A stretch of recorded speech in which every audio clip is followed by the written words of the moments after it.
오늘 하루도 말씀으로 시작해요. 데일리 큐티 나눔 데큐나.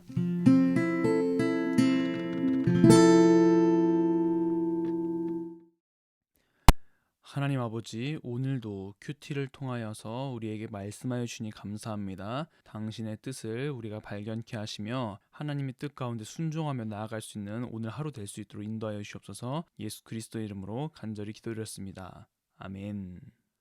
여호와께서 모세와 아론에게 말씀하여 이르시되, 여호와께서 명령하시는 법의 율례를 이제 이르노니 이스라엘 자손에게 일러서 온전하여 흠이 없고 아직 멍에 매지 아니한 붉은 암송아지를 내게로 끌어오게 하고, 너는 그것을 제사장 엘르아살에게 줄 것이요 그는 그것을 진영 밖으로 끌어내어서 자기 목전에서 잡게 할 것이며, 제사장 엘르아살은 손가락에 그 피를 찍고 그 피를 회막 앞을 향하여 7번 뿌리고 그 암소를 자기 목전에서 불사르게 하되 그 가죽과 고기와 피와 똥을 불사르게 하고, 동시에 제사장은 백향목과 우슬초와 홍색 실을 가져다가 암송아지를 사르는 불 가운데에 던질 것이며, 제사장은 자기의 옷을 빨고 물로 몸을 씻은 후에 진영에 들어갈 것이라. 그는 저녁까지 부정하리라. 송아지를 불사른 자도 자기의 옷을 물로 빨고 물로 그 몸을 씻을 것이라. 그도 저녁까지 부정하리라. 이에 정결한 자가 암송아지의 죄를 거두어 진영 밖 정한 곳에 둘지니, 이것은 이스라엘 자손 회중을 위하여 간직하였다가 부정을 씻는 물을 위해 간직할지니 그것은 속죄제니라. 암송아지의 죄를 거둔 자도 자기의 옷을 빨 것이며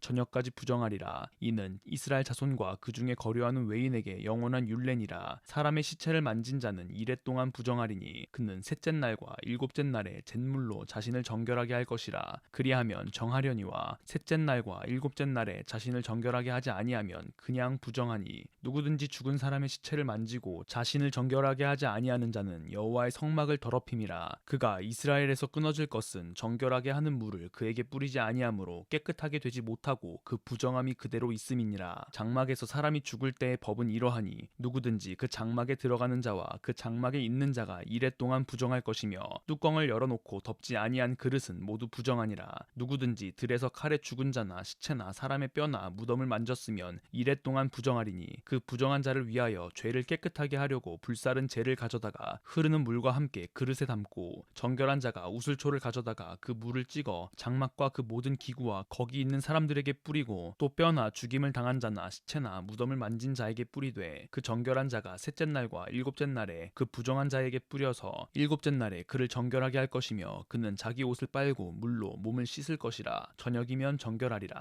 사람이 부정하고도 자신을 정결하게 하지 아니하면 여호와의 성소를 더럽힘이니, 그러므로 회중 가운데에서 끊어질 것이니라. 그는 정결하게 하는 물로 뿌림을 받지 아니하였은즉 부정하니라. 이는 그들의 영구한 율례니라. 정결하게 하는 물을 뿌린 자는 자기의 옷을 빨 것이며, 정결하게 하는 물을 만지는 자는 저녁까지 부정할 것이며, 부정한 자가 만진 것은 무엇이든지 부정할 것이며 그것을 만지는 자도 저녁까지 부정하리라. 아멘. 제사장과 레위인의 직무는 함께 합동하여 온 회중의 죄를 감당하는 것이었습니다. 19장은 그 죄를 해결할 수 있는 방법을 이야기해주고 있습니다. 제사는 오직 제사장만이 드릴 수 있었습니다. 제사장 없이 드리는 제사는 하나님께서 명령하지 않으신 불을 드리는 것과 같아서 하나님의 심판을 피할 수 없었습니다. 그렇다고 해서 제사장에게 가서 나의 죄를 위하여 속죄해 주세요 라고 이야기하는 것으로 끝나는 것은 아니었습니다. 19장 2절에서 3절에 의하면 흠없고 아직 멍에를 매지 않은 붉은 암송아지가 필요했고, 그 송아지를 제사장 앞에서 잡아야만 했습니다. 한번 생각해 보세요. 여러분들이 지은 죄를 대속하기 위하여 동물을 여러분들 손으로 직접 죽이고 각을 뜬다는 것을 말입니다. 상상도 못하겠죠. 하지만 속죄를 위하여서는 꼭 해야 됐던 일이었습니다. 바로 그 자신이 자신의 손으로 직접 말입니다. 9절에 의하면 붉은 암송아지를 백향목, 우슬초, 붉은 홍색 실과 함께 태워서 재로 만든 것은 부정을 씻는 물을 만드는 데 사용되었습니다. 그런데 아이러니한 것은 이 부정함을 씻기 위한 재를 만드는 일에 참여한 모든 사람들은 부정하게 된다는 것입니다. 그들도 역시 물로 씻어야 하며 저녁까지 부정했습니다. 한 사람의 죄를 대속하기 위하여 희생 제사가 드려지나 그 죄로 인하여 다른 사람들까지 부정하게 되는 것입니다. 이는 우리에게 다시 한번 죄에 대하여서 생각해 볼 수 있는 여지를 남겨줍니다. 그리고 11절 이하에는 시체를 만진 자에 대한 부정을 이야기하고 있습니다. 시체를 만진 자는 7일 동안 부정하게 됩니다. 셋째 날 그리고 일곱째 날에 잿물로 자신을 정결하게 만들어야 했습니다. 그러면 정결하여졌습니다. 하나님께서 명령하신 잿물을 뿌리기만 한다면 정결해지는 것입니다. 엄청나게 어려운 퀘스트가 있던 것이 아니죠.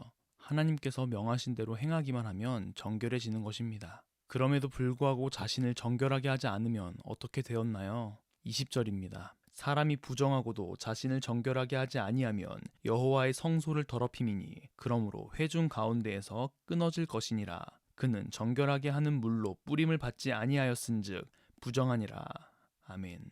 히브리어로 직역하면 목숨이 끊어질 것이다, 즉 죽을 것이다 라고 이야기하는 것입니다. 그러므로 하나님의 명령 가운데서 부정함을 씻어야 했습니다. 그리고 죄는 한 곳에 머무르지 않습니다. 죄는 옆으로 전가가 됩니다. 본문 22절을 보면 이렇게 이야기하죠. 부정한 자가 만진 것은 무엇이든지 부정할 것이며 그것을 만지는 자도 저녁까지 부정하리라. 이 말씀처럼 죄를 정결하게 하지 않으면 그 부정은 계속해서 옆으로 확대되게 되는 것입니다.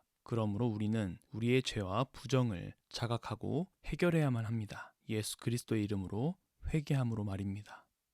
오늘의 큐티 생각해 보아요.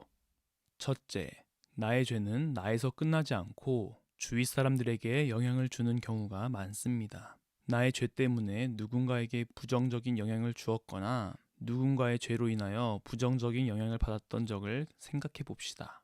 둘째, 죄를 깨닫는 것은 매우 중요합니다. 그리고 더 나아가 회개함으로써 하나님과의 관계를 회복할 수 있습니다. 지금 잠시 어제의 일 또는 생각나는 죄에 대하여 회개하는 그런 시간을 가져보는 것은 어떨까요? 고린도후서 7장 10절의 말씀입니다. 하나님의 뜻대로 하는 근심은 후회할 것이 없는 구원에 이르게 하는 회개를 이루는 것이요 세상 근심은 사망을 이루는 것이니라. 아멘. 하나님의 뜻대로 하는 영적 근심은 우리를 회개하게 만들며 구원에 이르게 합니다. 그러나 세상이 말하는 근심은 우리를 사망에 이르도록 만듭니다. 오늘 하루 세상 근심이라는 불신앙을 내려놓고 영적 근심을 통해 하나님께 더욱더 나아가는 것은 어떨까요? 영적 근심을 통해 하나님께 나아가는 우리 모두가 되었으면 좋겠습니다. 기도하겠습니다.